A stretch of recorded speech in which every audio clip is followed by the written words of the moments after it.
கோலாம்பட்டி ரோட்டில் இருக்கிற காளியம்மன் கோவில் திருவிழா நடந்துகிட்டு இருக்கு. பக்தர்கள் அவரவருடைய வேண்டுதலை நிறைவேற்றிக் கொண்டிருக்கிறார்கள்.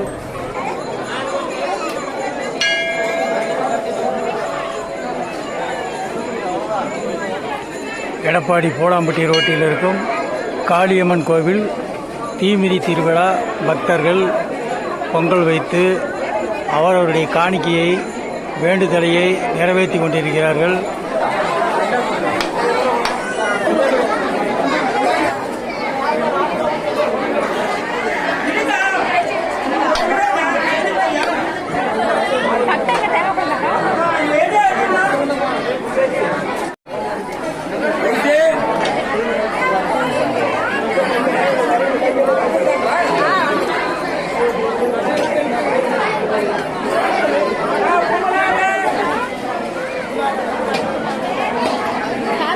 எடப்பாடி கோலாம்பட்டி ரோட்டில் இருக்கக்கூடிய காளியம்மன் கோவில் பூமிதி திருவிழா பக்தர்கள் அவர்களுடைய வேண்டுதலையை நிறைவேற்றிக் கொண்டிருக்கிறார்கள்.